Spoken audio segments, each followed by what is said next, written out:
So this is the look that I'm showing you how to recreate today.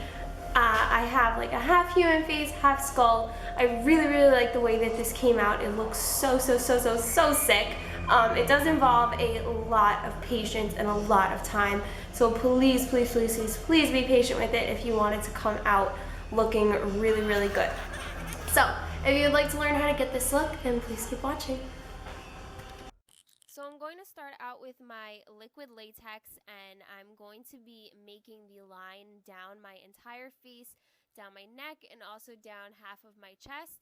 I want to make sure that I get a good amount of this on, so I'm going to keep putting a couple layers on, and then I'm going to be moving on to the tissue. I'm just going to be putting a thin layer of the tissue, but you want the layer to be thick enough to the point where you can cut through it and not cut your own skin.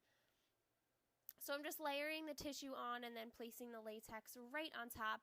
This part does take a little while just because it's a lot of latex and a lot of layering, but just be patient with it. I'm going to link my video, my first Halloween video on how to make a cut down below or on this video somewhere so that you can see a better version of how to make a cut. This one is just going straight down my entire face.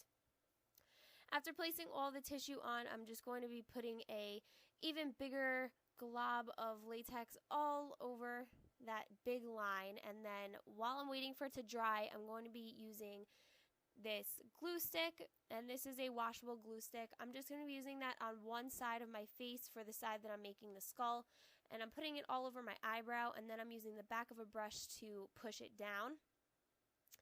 And then while the glue is drying, I'm going to be using these scissors, and I'm just going to cut through the latex all down my entire face, down my neck, and down my chest. And this is going to start what the cut is going to look like. And you want to be very careful when cutting this as well. I'm taking this wax. I'm really not sure where I got it from, but it was in like a Halloween kit. It's kind of close to your skin color, kind of goes on clear, but I'm just using this all over my eyebrow after the glue has dried, and I'm using the back of a tweezer just to get it on. Moving on to the skull part, I'm using a liquid eyeliner. This is L'Oreal, I believe, L'Oreal's Master Precise liquid eyeliner, and I'm just using this to get a perfect circle or somewhat of a perfect circle around my entire eye. I'm starting at the eyebrow and then going down around to where the bags underneath my eyes are. To fill it in, I'm using NYX Jumbo Pencil in Black Bean, and I'm just going to fill that all in. Once I'm done filling in the circle, I'm going to be placing a matte black shadow on top just so that the Black Bean NYX Jumbo Eye Pencil doesn't move and doesn't go anywhere. Once I'm done filling that in, I'm going to move on to the white cream makeup. This is just a white cream makeup you can probably find at any party store. And I'm using a foundation brush just to apply this. I'm applying it all over the one side of my face. You can just use the line of latex where the fake cut is going to be to help you figure out where all the white is going to go. I didn't do this in any specific order. I just kind of placed all the white paint all over. I placed it from my forehead down to my neck and also down my chest and on my shoulder as well. Once I'm done placing the white paint all over my entire face, you want to make sure that you might want to place another layer of it just so that it's nice and pigmented. This paint unfortunately doesn't really dry, so it's a little hard to work with, but next, we're going to be moving to the other side, and I'm just going to be applying my foundation. This is a Tarte Amazon Clay foundation in, I believe, the color medium. And I'm just going to be applying this with a dome-shaped brush all over my entire face, and I'm going to bring it down to my neck as well. And I want to make sure that I get it onto the half side of the cut as well. Then with a translucent powder from Paleto, I'm going to be placing the translucent powder all over the one half of my face that is going to be looking normal. And I'm also going to be using this translucent powder and a white powder just to place all over the other side so that the white cream makeup is a little more matte and not as sticky and easier to blend. Then I'm just going to quickly do my eyebrows and the other side of my face. This was a lot quicker than doing the other side. So I use my Anastasia brow pencil to fill in my brows. And then to contour, I'm using my Benefit Hoola bronzer.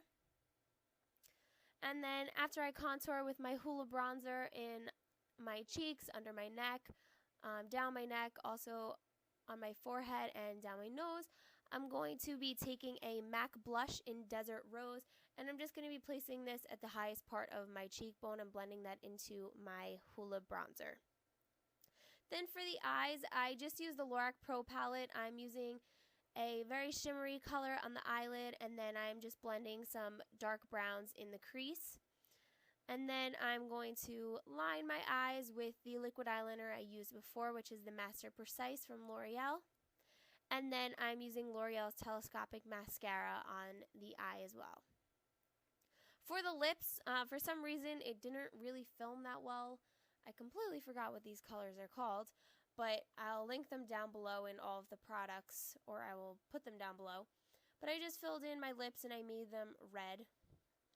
And that is it for that side of the face. I'm going to be moving on to the skull side of the face, and I'm going to start to draw out the mouth. So I'm going to draw a line from the corner of my lips out just a little bit far, and then I'm going to be drawing lines up and down my lips like this. And then I'm going to be drawing in little teeth. The teeth do not need to be perfect. You just want to make sure that the teeth extend further than your lips do. Once I'm done drawing the teeth, I'm going to move on to the nose, and I'm just going to kind of fill in my nose where the black part is going to kind of be where the bone would be. So I'm going to make like a half of a triangle shape up my nose. Then for the top of the eye, I just kind of did this as, I don't know why I did this, I just did this. I saw it on a couple other skulls, and I thought it kind of made the look because the forehead area is so bare.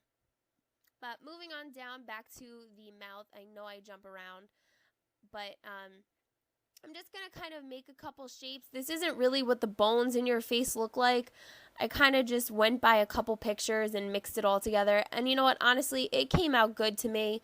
So it doesn't have to be perfect. This is a Halloween look. We're not trying to replicate exactly what a skull looks like or exactly what your own skull looks like. But you can use the bones in your face to help you. Like here, when I'm going down to my neck, I'm actually using my collarbone to help me. And I'm also putting in the lines for my, whatever that's called, for my spine. I'm a business major. I'm not a biology major. But anyway, I'm going to be using the NYX Jumbo Eye Pencil. I used a lot of this. You can also use black paint. I didn't have black paint, so I just stuck with the NYX Jumbo Pencil. But I used that to cover all the black spots. I would definitely recommend using a picture to do this. It's a lot easier to just kind of go by, which is kind of what I was doing. I was using a bunch of different pictures. But here I'm just taking a matte black eyeshadow and I'm just going over the NYX Jumbo Eye Pencil like I did around the eye.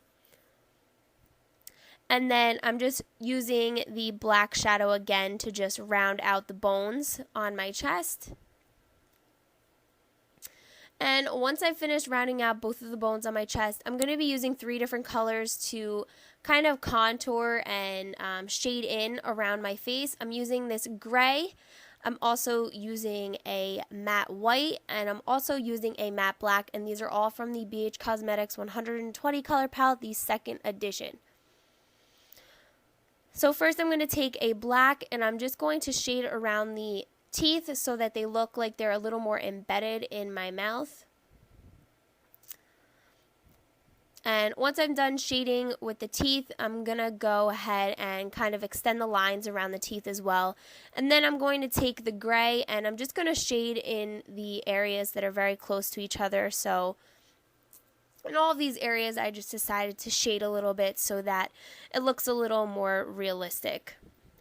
So I'm just going to go ahead with that gray and kind of blend it into the black part as well so that everything is going to pop out. And if you do make a mistake and shade a little too much, you can go ahead and go in with that matte white, and that can help you out as well by kind of lowering the amount of black or gray that you might have put into the look. I'm also going to be kind of contouring out and blending in and shading in the bones in my chest as well.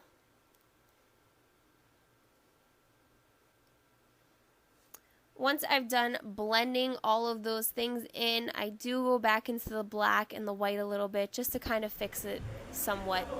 Then moving on to the last part of the tutorial, I'm going to go to the cut. I'm going to be using this bright red and this matte brown shadow on the cut. So first I'm filling in the entire cut down my face, down my neck, down my chest in the red.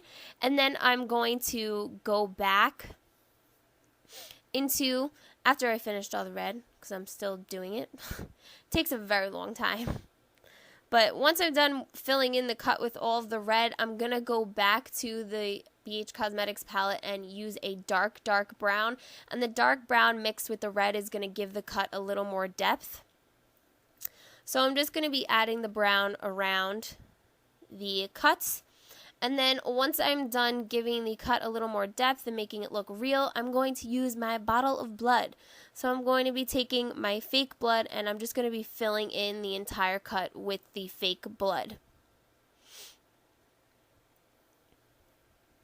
And the fake blood is going to mix in with the shadows that we put inside, and it's going to make it look like it was freshly cut. Yum.